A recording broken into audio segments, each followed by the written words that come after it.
He rode into the valley with a wound in his jaw and coal in his eyes, a man who measured his life in the acres he no longer owned. He came to take what his father lost. But she stepped forward like dawn through a locked window, and whispered something that stopped the world. Just spare him. Take me instead. The horse's breath steamed in the cold air as Caleb Ross rode down toward the Vale homestead. His coat hung like a dark flag, his jaw set against a whole lifetime of quiet anger. He smelled of saddle grease and old coal fires, the scent of a man who had been taught to keep score. From the ridge the house looked small, stubborn, a stubbornness he'd seen in the faces of farmers who refused to be erased. He'd heard the names that would shake the law back to him. He'd planned the words. He'd planned the papers. This was to be a clean return to what was owed. He dismounted with a sound that made the dogs in the yard growl and then shiver. He walked up the porch and saw the man inside, lying thin and wrapped in a thin blanket. Henry Vale's chest moved shallowly. The room smelled of herbs and old books and a lifetime of mistakes. Caleb's voice did not soften. "Henry Vale," he said. "Sign the papers. It's time." From the doorway came a small figure balancing a basket of bread, hair loose from a day's work, eyes set like river stones. She didn't plead. She moved with the awkward courage of someone who had practiced survival without being proud of it. "Dad's sick," she said simply. "He cannot." Caleb cut her off with economy. "This is not charity. This is righting a wrong." She watched him a long second.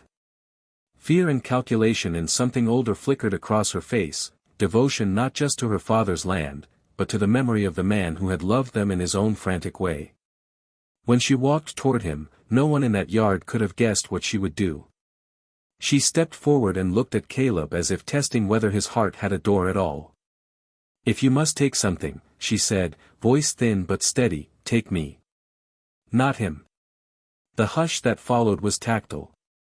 Wind slowed in the trees. The dogs lowered their heads. You could hear a far-off bell in someone's chest, time rearranging itself. Caleb expected bargaining, pleading, fear. Not that quiet, terrible offer. Not the way her lips formed the words without trembling. "Just spare him," she whispered, and it was as if a hand reached into the hard place inside him.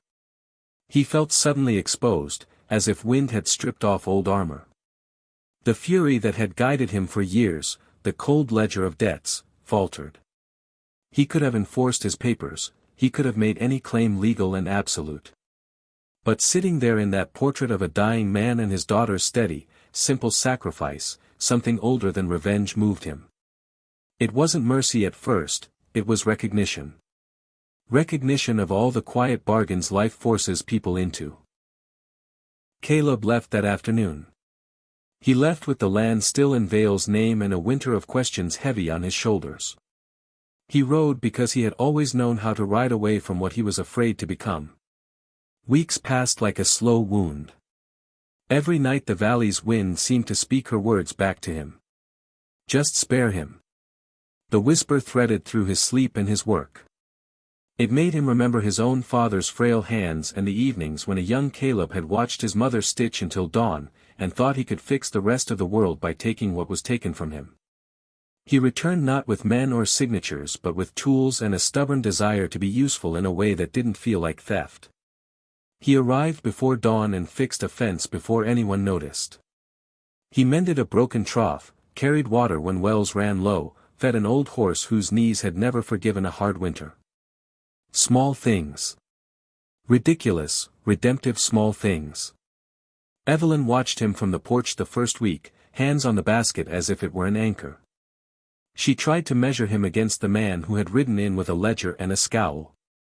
This man's jaw had the same lines, but his eyes were different, not colder, only quieter, as if they were learning to listen.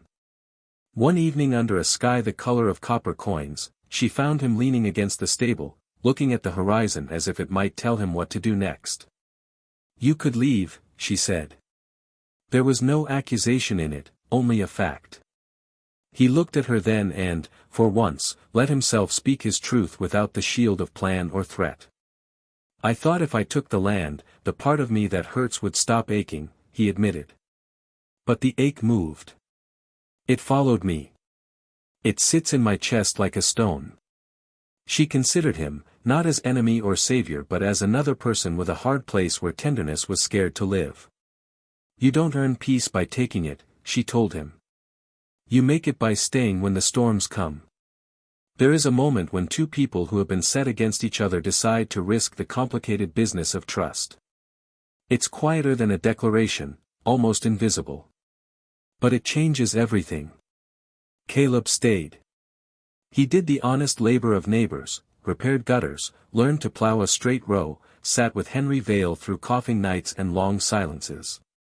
He learned the weight of apology the hard way, not with words on paper, but with repeated, small kindnesses that stack until they build a different shape. Evelyn, who had once offered herself to spare her father, began to offer herself in smaller, braver ways. A shared dinner. A hand on a shoulder. The kind of laughter that arrives only when fear has been allowed to leave the room. Love grew slowly, not the startling blaze of sudden vows, but the patient kind that grows out of watching someone be unmade and choosing, day after day, to help them reassemble. There were tests. Men from Caleb's old life rode through the valley, asking questions, pressing about what had become of the Ross claim. Villagers spoke in corners, some suspicious that a man could change. Evelyn felt their glances like small knives, but she also felt something else, the steadiness of the man who had once threatened to take everything now working to keep everything from falling apart. On the final morning when the last embers of winter gave way to spring, Henry Vale died. Not violently. Not dramatic. He closed his eyes like a man laying down tools he could no longer carry. In the hush after, Caleb and Evelyn stood at the gate, not touching, hands empty and full at once. Caleb could have left then. He could have taken the moment to vanish back into the road. Instead, he lifted his hand and let it rest on the fence post, a small claim, an unspoken permission. Evelyn stepped forward and without fanfare took his hand. It fit there like it belonged. They buried Henry on a hill that watched over the valley, and in the rows of people who came to pay respect, Caleb saw faces he'd once wanted to erase now inclined with quiet approval. He didn't ask for forgiveness. He didn't deserve it. He gave his work instead. Closing lines, slow, heartfelt voice. He had ridden in to take land and leave a wound. He stayed and learned to mend things he'd never meant to break. She had stood before him and offered the only thing that truly mattered, a choice for compassion over vengeance. Love does not always arrive with trumpets. Sometimes it comes as a whisper that keeps a man from finishing what he thought was his destiny.